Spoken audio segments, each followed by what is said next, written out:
Yes. Oh, was he really? Yeah, we fought him over that. Yeah, I'm sure. Yeah, you would know. Before we do that, just for the audience following along, I want to point out what Aaron Gleason, our conservative, said.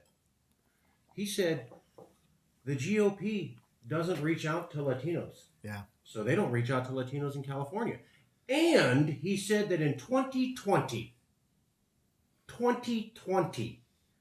the main Democratic Party, Biden, Warren, the rest of them, did not attempt to reach out to Latinos in California. Bernie Sanders did.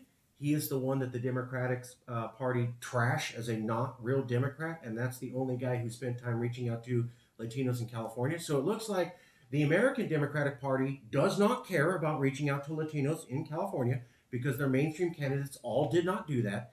And the maverick who doesn't follow them and is claimed by Democrats as not a real Democrat was the only person to bother doing that. That's what I heard you just say, Aaron. Am I wrong? Oh, no. Yeah, I think that's absolutely right. Because they assume, because they're not wrong, that they're going to get California anyway. And if you're a real Californian and a progressive Californian, I think you should take that as a spit in the face. I would.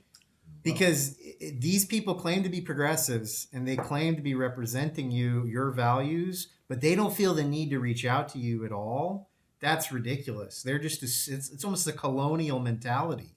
You belong. California belongs to us by right. Bernie actually reached out. Settler colonialism, manifest destiny. Okay, let's. That's just the politics of that's the politics of the wallet. Do that too. Yes. Oh no, That's the absolutely, point. Is that absolutely. we knew conservatives were doing that. Yeah. Now we're seeing the mainstream Dems do the exact same damn thing. Yeah. Well, Time to leave both parties, Exactly. California. Amen. we have too much schism over the isms. That's really Yeah. But it comes back to the Democrats. We talk about the Democratic Party, and it's like we're talking about Biden's strength with the black vote. So Biden goes to the American AME Church, and in Charlottesville, and what have you. It's like I didn't see him reaching out to the black community in California.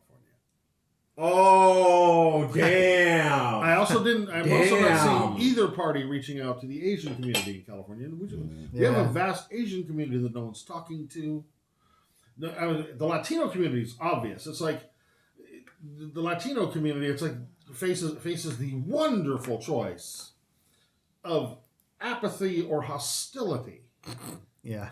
It's a good choice. It's like it's almost. It's Greek tragedy. It's one of those. Our best hope is to be utterly ignored, because at least if one side will utterly ignore us, they just real quick. we're not reaching out. They're not reaching out to minorities in California. They're not reaching out to anything in California except the ATM machine that is California. Yeah, that's where we're at. I just want to interrupt. I'm sorry to back up that you're totally right. Here's Willie Brown. Willie Brown is the most famous African-American politician in the history of California. Kamala Harris is now a little bit more famous. But Willie Brown has been the most powerful African-American in California.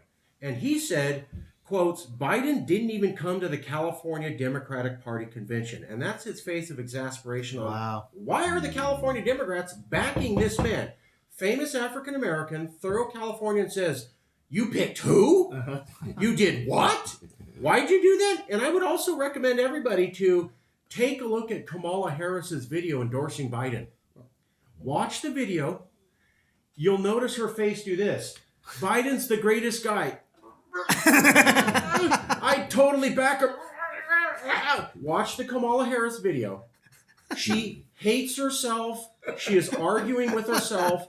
Her body is spasming. There's micro expressions all the way through the whole endorsement video of Biden. Don't believe me. Watch the video. We got the top two African-American politicians in California. One of them hates herself for endorsing. The other guy said, you did what? And I think that completely backs you up, Hal. Right. There's no outreach in California except to get paid. All the politicians do the same thing. And if you are a Californian, you watch the federal politicians from both parties, all parties, Because let's face it, we've seen the Libertarians and the Green Party guys do this too. They show up here, they do a lunch behind someone's gated home or what have you. Yeah. Take up a comically large check. Yeah. And they're back on the airplane. Bill Clinton spent extra time here to get a haircut. Really? I mean, what about Obama? I mean, he was here like every 3 weeks For money. for donations. For money. Yeah, No. yeah, he was just right here in Hancock. there Florida. there's an axiom in politics that says if it's a big check, pick it up personally. Yeah, Hillary exactly. in 2016 did not campaign in California. No. She did at the very end because Bernie was doing so well, and right before the California Democratic Party in 2016, when it looked like Bernie was going to win, Hillary went on TV and told every Californian, "Doesn't matter, I already got the nomination anyways." Right. So she told everybody in California, "I don't care what your vote is. Yeah. It doesn't matter. I'm in charge." That was 2016 special message just for Californians. And now we see the California Democratic Party won't even campaign here. Their lead did not campaign here at all. The first time Biden ever set foot in California in the season was in Oakland, right after he won the nomination, to go, "Look, I won the nomination." But yet he spent no time talking to the people of Oakland this entire time to listen to their concerns. Weird. Well, let's talk about words that are missing from the national election discussion. Drought, wildfires, homeless.